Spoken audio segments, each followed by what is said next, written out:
Oh, Okay. Good all show, right. guys. Yeah. Yeah, that was a little quicker.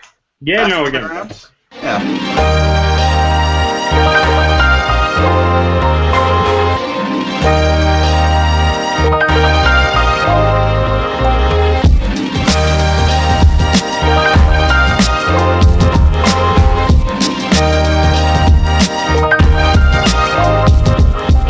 Welcome, Seawolves, to episode 3 of BrookLand. Special episode today to do a quick recap of the CAA Football Media Day, which took place at M&T Bank Stadium in Baltimore, the home of the Baltimore Ravens.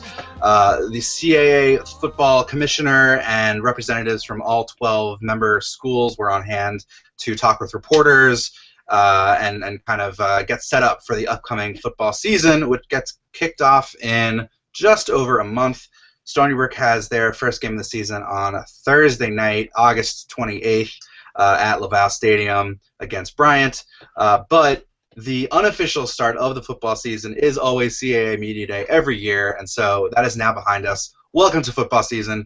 Joining us, as always, Adrian and Jason, here to talk about some of the issues that Coach Priore and senior offensive lineman Cody Precht sat down and discussed with us on Wednesday. They were the two representatives from Stony Brook, in addition to new athletics director Shawn Heilbron, who we spoke with as well.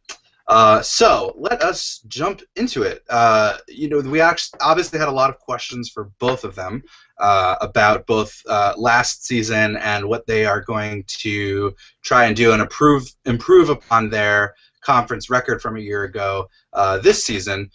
So, I think one of the big questions coming into the 2014 season is health. Stony Brook was plagued by some really key injuries a year ago, early on in the season. We lost Reuben Johnson, our best defensive player, and Marcus Coker, our best offensive player, in the third game of the season against Buffalo, and that knocked them both out for the year, which made the rest of the year pretty difficult for Stony Brook. But at least Marcus Coker will be returning to the offensive unit this fall. He suffered an injury. Coach Priore actually mentioned that his original injury dates back to last June. So this was an injury that he sustained during spring practices, and it just never healed, even heading into the year last season. But Coach Priore said that he is at about 99% in terms of returning to health as of right now. He said that if there was a game tomorrow, Marcus would play and probably play incredibly well. Said he's healthy mentally as well. That was always kind of a question as to how he was mentally prepared for these games. So it looks like it's good news for Stony Brook's running back unit. What do you guys think about the potential impact that somebody like a Marcus Coker can have on this offense that struggled at times last year to score? Well, I mean, a couple years back, he was the second leading rusher in the Big Ten. So obviously to have someone like that playing at the FCS level, even at a level as high as the CAA, it's obviously a huge impact. He's without a doubt the number one running back. Yeah, I mean, I think Stony Brook got a little bit lucky with Marcus Coker in the fact that when he came over, he hadn't even redshirted with Iowa. He had just spent 2 years there, so he got 2 years of experience. However, he never exhausted a redshirt, so he still had 3 years of a window. And because it was off the field issues that led him to transfer, he didn't have to miss a year, and also coming from FBS to FCS. So he still had a 3-year window. So he did get to play 1 year under Miguel Masonette, and then last year, even though he did play a couple years, they went with the waiver, and he did get to do a redshirt year. So it's kind of lucky that we have a 23-year-old, really skilled and pretty big running back. I think they have him listed at 230 on the roster. So it could be really interesting. And then also to combine with that, the speedster and Stacey Udell, so it could be a really heavy running game this year. Yeah, totally. I mean, I think, speaking to Coach Priore, he really kind of likened,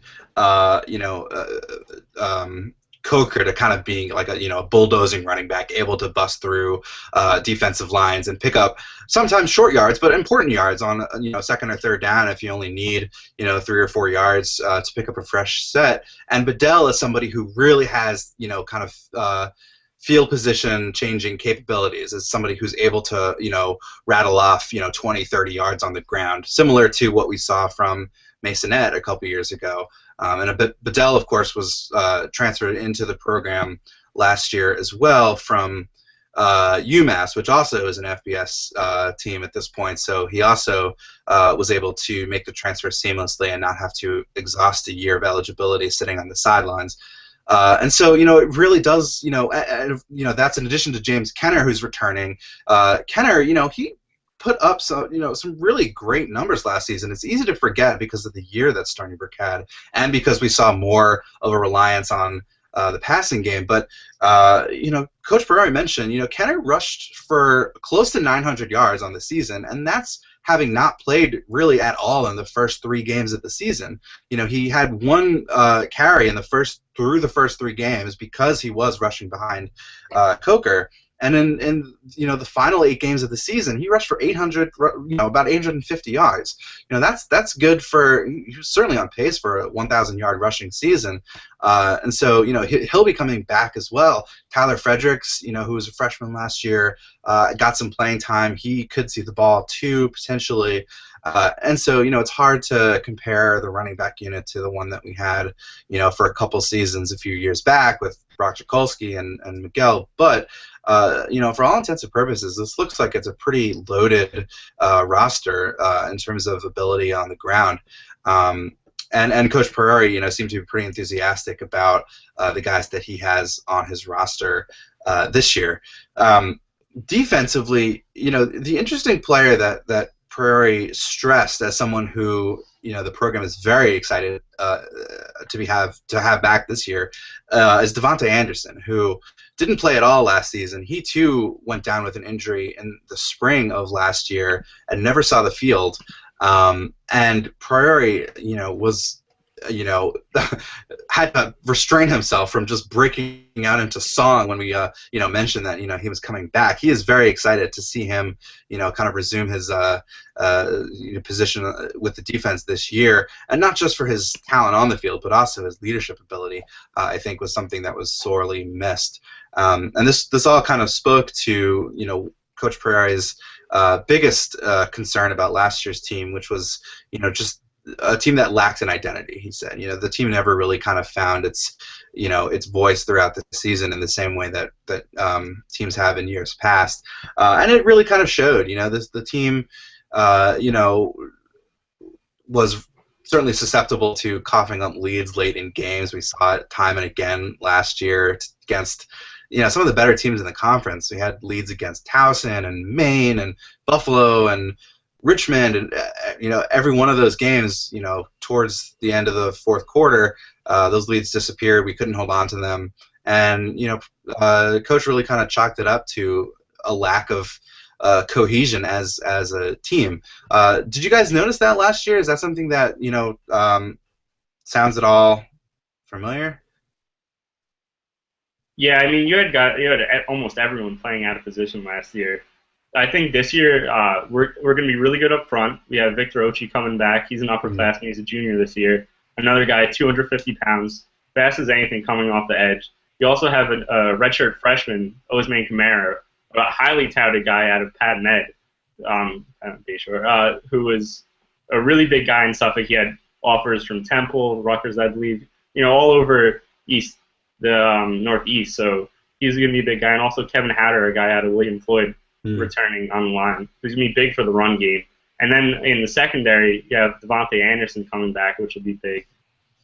And then they're going to move Christian Ricard back to Rover, he said, which will be big for that linebacker core. It's going to be, for the large part, inexperienced, with a lot of guys graduating, most notably Jawar Dudley.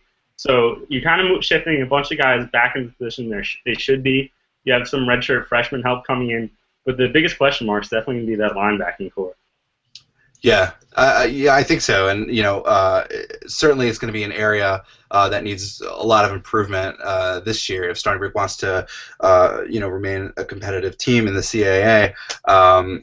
And I think that because of those questions, the first piece of news to come out of Media Day was the release of the coaches poll, the preseason poll that they come out with every year and predicting the order of finish in the conference. And despite some of the returning starters for Stony Brook, they were actually picked to finish 9th in the conference, just ahead of Rhode Island, Albany, and Elon, which is joining the conference for the first time.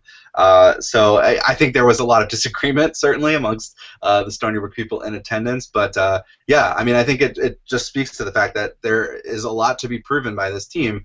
And, Coach Priore's stressed that they really do have a lot to prove, both to themselves and to the rest of the conference, that they belong here. And I think that to your point, Jason, some of these improvements, players returning to their natural positions, some of the incoming talent that we either haven't seen or only had a year of experience last season, are going to play an important role in terms of kind of really making a statement once conference play begins.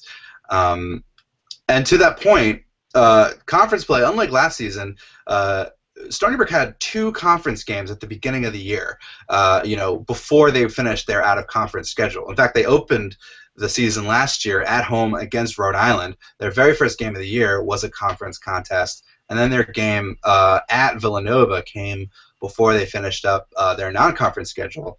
And Coach Priore was kind of disappointed that that's how things worked out a year ago, and equally pleased that this year they avoid having that kind of cut and paste schedule. They get all of their non-conference games out at the beginning of the season and get to focus entirely on their conference, after week 4.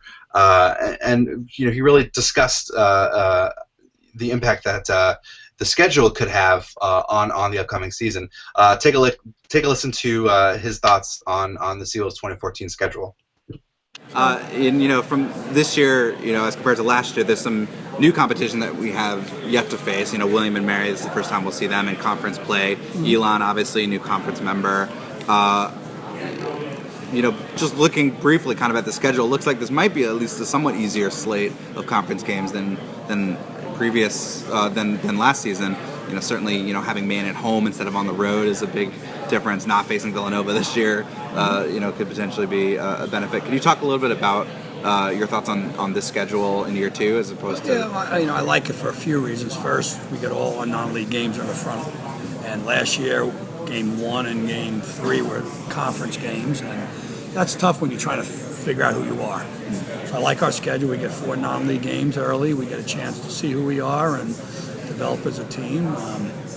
And then, I do believe when you look at our schedule that spit it out of the computer in the conference, we're not playing maybe 3 of the best quarterbacks in the league. The Richmond quarterback, the Villanova quarterback, and the Delaware quarterback. 3 really good players. Not to diminish the other quarterbacks, but they're pretty good. So I can't say I'm not unhappy with that. So I think we're, and then, the schedule itself, when you talk about going down to the south, we're really only making, 1 trip to a traditional CAA team, which is Townsend, and then Elon, who's coming in. So they're sort of in the same situation as us. So there's only 1 southern trip, which is not a bad deal either. Yeah. The off week falls right before our trip to Rhode Island and actually the home game at Rhode Island, and then Albany, and who's the last one? There's 3.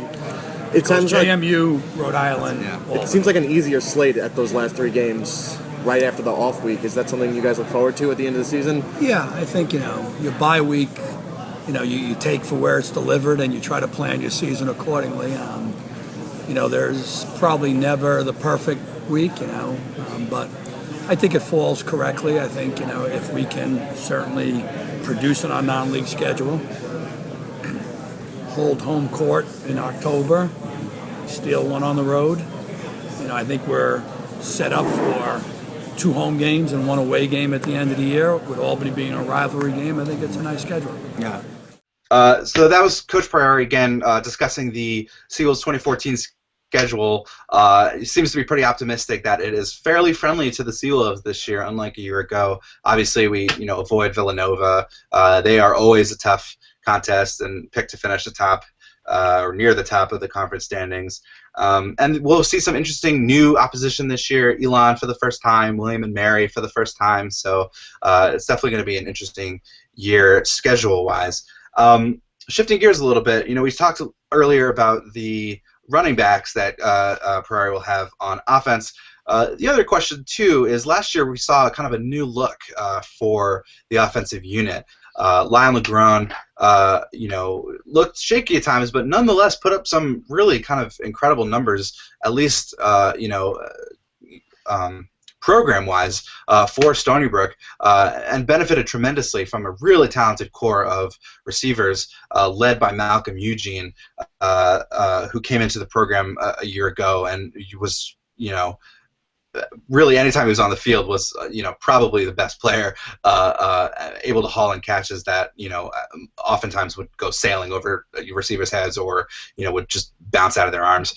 It was just a tremendous talent, which we lost from last year. But we also have some key returners. Will Tye, tight end, who transferred in from Florida State, had at times really kind of impactful, performances for the Seals, especially later in the season. Adrian Coxon, who has been with the program for a couple years now, and was relied upon by Coach Priore and will be a crucial part of the receiver core this year as well. And then Jari Level, another transfer from an FBS program in Idaho. He came to to Stony Brook last year. Was playing injured for a good chunk of the season, but is expected to be a crucial part of the team this year. Looked really good at the spring game. And Jason was mentioning earlier, a really kind of intriguing freshman coming in, a 3-star recruit out of New Jersey, Julius Wingate. Jason, what do you know about him? How excited should we be? Yeah, no, definitely really excited. Has all the athletic tools you would want out of a wide receiver. The thing is, coming out of high school, he was listed as an athlete, not necessarily, cut and dry wide receiver. He could play some defensive backfield, but the thing you really want at the FCS level is to get talent where you can get it. But he's a guy you could put on the outside along with Adrian Coxon. You might see Jari Level coming out of the slot like we did a lot last year. Also seeing Will Tye maybe line up as a slot receiver. He's out of the similar mold of those big guys who can really run, kind of like an NFL Jimmy Graham, but the FCS kind of version, who really could caught over 600 yards last year. He's going to return some punts. He's really a versatile guy, so really we could see almost anything out of this wide receiver for this year. Yeah, and Will Tye, going back to him really quick, a tight end who ended up playing a lot of receiver last year, and Coach Priore expects to get him the ball pretty often this year again. Was stressing at Media Day that he really expects Tye to be able to take advantage of some of the corners in this league. Will Tye is a pretty big dude as well. He's 6'3", listed I think at 260 or so. And Priore was stressing that he really kind of thinks that Tye can take advantage, a size advantage, of some of the corners in the CAA, and kind of play an integral role in this offense, which kind of transitions us to the situation at quarterback. So this has been playing out now for a while. Unlike a year ago, where Lyle was, looked kind of like the, presumptive starter right when the 2012 season ended. He had been kind of the backup for Kyle Essington. This year, there was really kind of no runaway favorite. We had Connor Bednarski, who was on Coach Priore's radar a year ago. He redshirted last season and still has 2 years of eligibility left. He transferred in from the same junior college as Kyle Essington. And Coach Priore has been kind of high on his talent for a while. But, since then, John Kinder, who was a backup quarterback up at Syracuse, has transferred into the program. And we spoke to Cody Precht, the senior offensive lineman and captain for Stony Brook, about how the quarterback situation is shaping up. And here's what he had to say about the situation under center and how it's shaping up for the fall. I'm also curious to hear your thoughts on the quarterback situation. Obviously, Lyle's not back this year, and the offense is trying to have to learn how to work with whether it's Connor Bednarski or Kinder or whoever else is kind of going to fill that role this year. What has that process been like in terms of learning the ins and outs of how these guys like to run their offense? Well, I'm just getting used to, I guess you could say both of them, but they're both really easy to work with, and the competition between themselves is bringing out the best in their game. So it's what you want right now. Yeah. It's good to have options. I mean, obviously, summer workouts are not coach oriented. So, John's in, lifting, running, and on the field throwing 7-on-7 with the rest of the quarterbacks. So, I like where we're at with that position. I think we have some depth there, and we'll see how it plays out in preseason. Yeah. Okay. So John Kinder was not with the team for the spring game.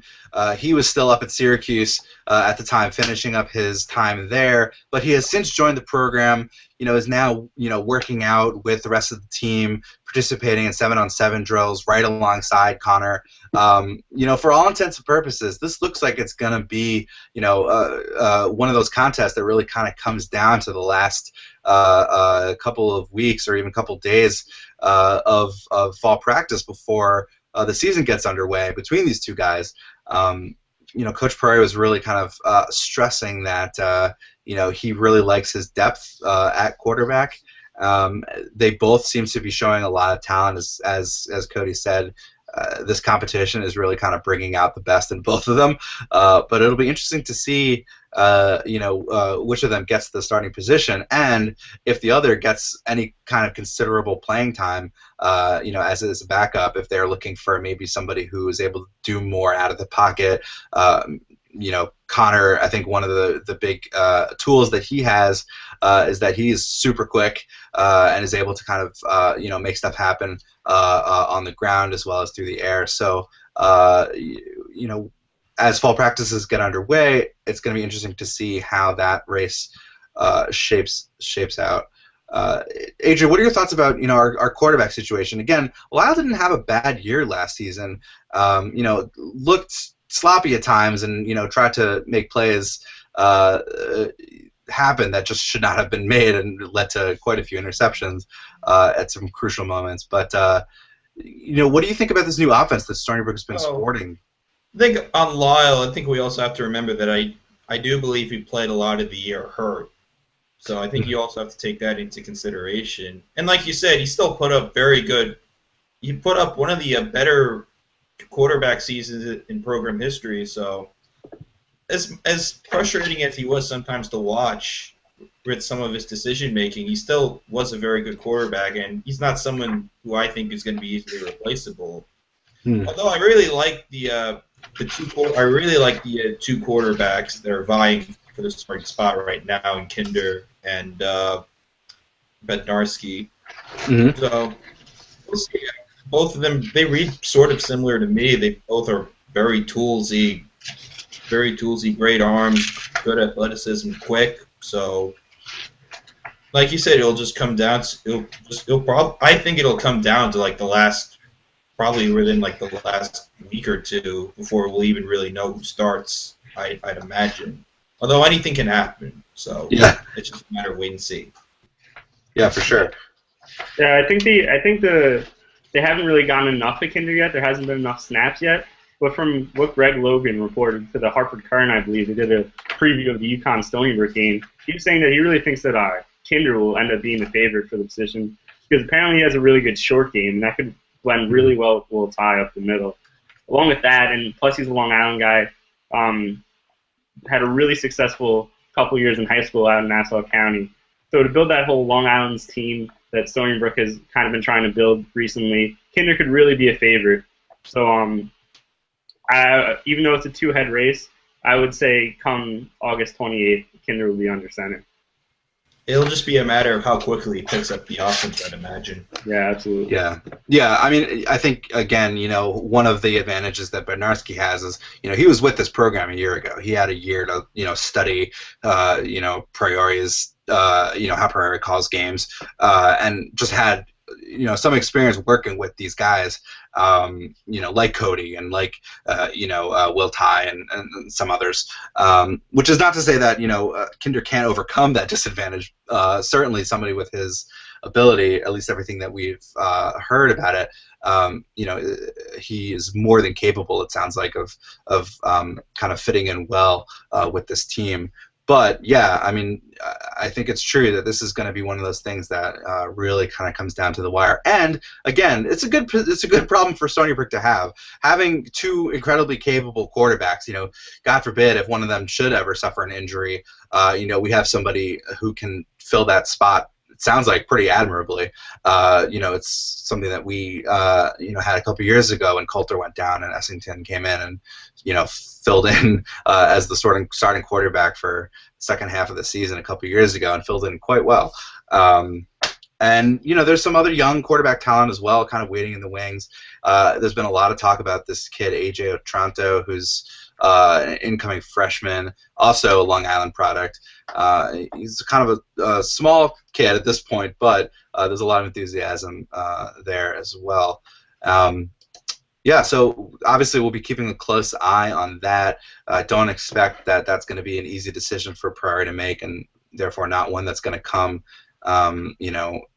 in the next week or so. But time is running out, so we'll see how that shapes out heading into the fall and later into August.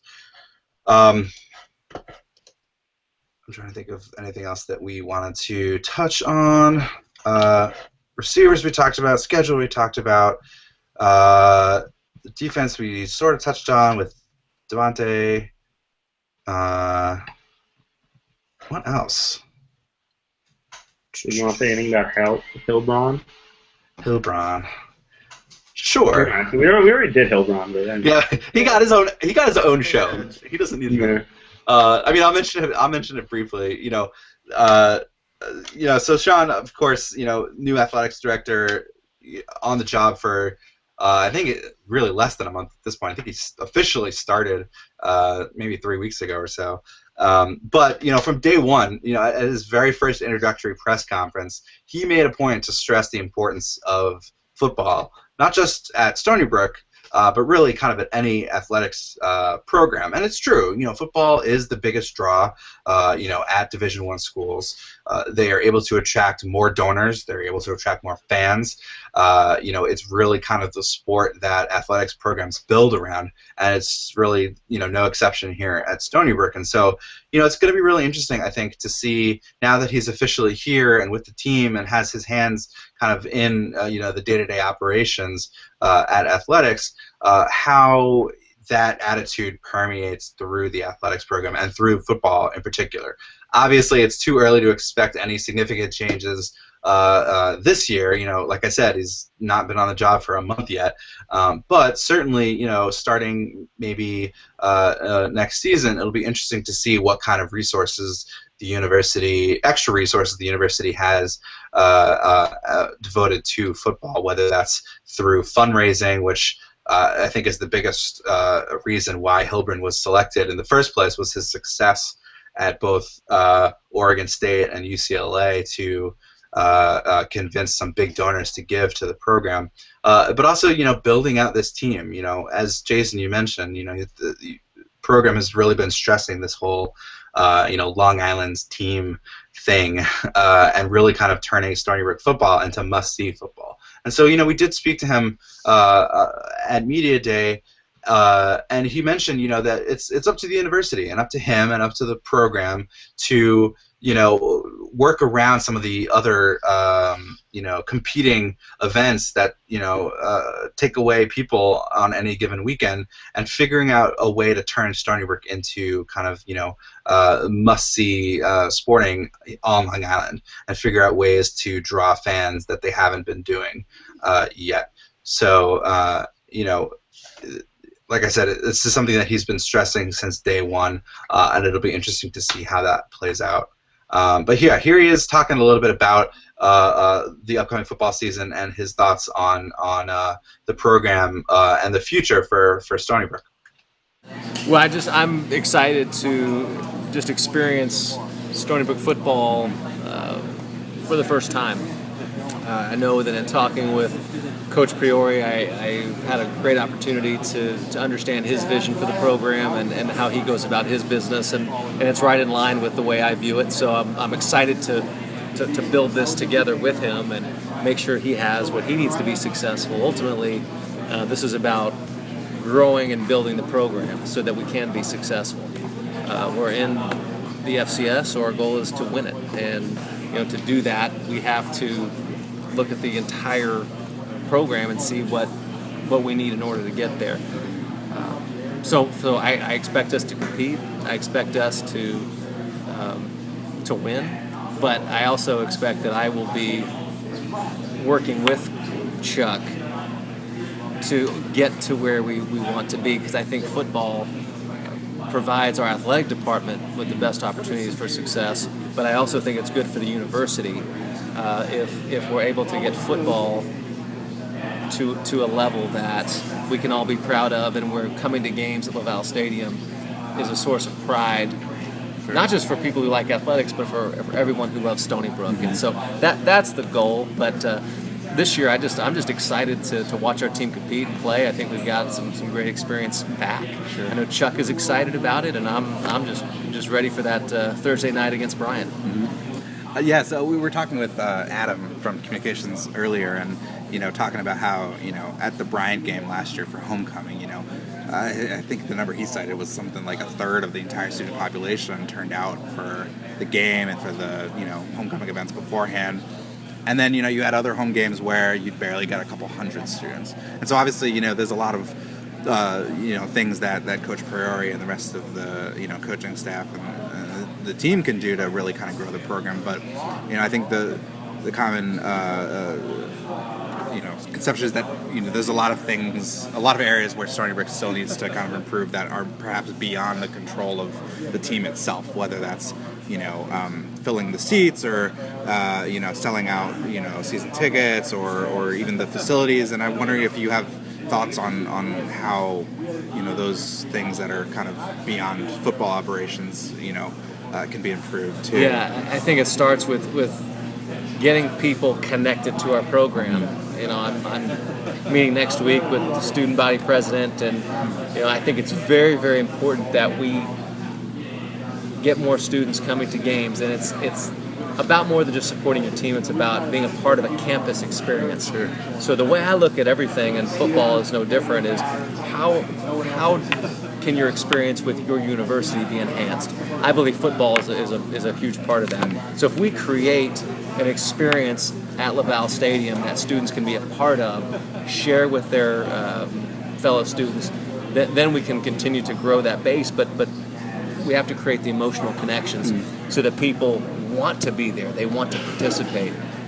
And I just think you do that by creating experiences that are unique. And we're still a school that's building its tradition. I think that football games are now more about entertainment value also, or as are all athletic events, because there's so much that you can do, for instance, just with your phone or watching on TV. So we have to create compelling reasons for people to come and participate and give us 3+ hours of their time.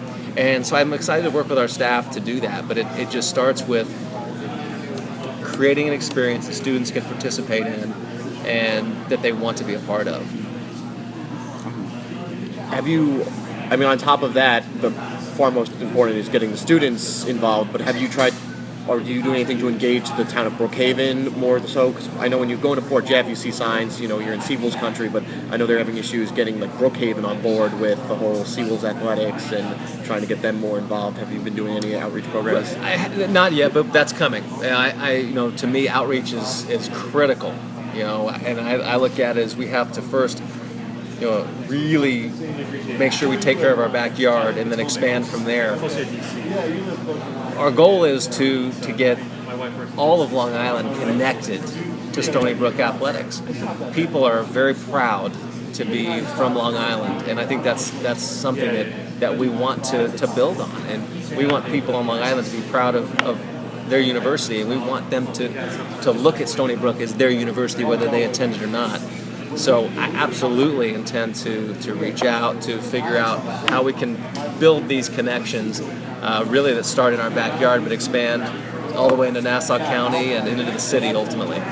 So that was Shawn Heilbron sharing his thoughts on the upcoming season, on CAA football, and the importance of football to Stony Brook Athletics department. So I think that pretty much covers everything, all the key points that came up during Media Day. Again, obviously there are quite a few storylines that are still ongoing that we'll be keeping our eye on as we inch closer and closer towards the start of the season on August 28th. I want to thank Shawn Heilbron and football head coach Chuck Priore and offensive lineman Cody Precht for all taking the time to speak with us. We're obviously looking forward to the season. To give you a sense of our schedule, so we'll be coming back in a couple weeks ahead of the football season to discuss the schedule, and hopefully we will be having on guests from the student newspapers and fan sites and elsewhere from all of Stony Brook's opponents throughout the season to come on this show and share with us their thoughts about the potential matchups. We'll have some good conversations with them and give you guys hopefully some solid previews of each week's matchups and recaps of the week before. We are obviously looking forward to the football season. I know a lot of Stony Brook fans have been counting down the days since last Thanksgiving to this year, so we are almost under a month away from the first kickoff. We will certainly be back. Thank you so much for taking the time. Please check us out online at SeawolvesNation.com. Check out the sports staff over at The Statesman at sbstatesman.com. Jason, Adrian, as always, thank you both. We will be back in a couple weeks. We are wolves of the sea. We are wolves of the sea.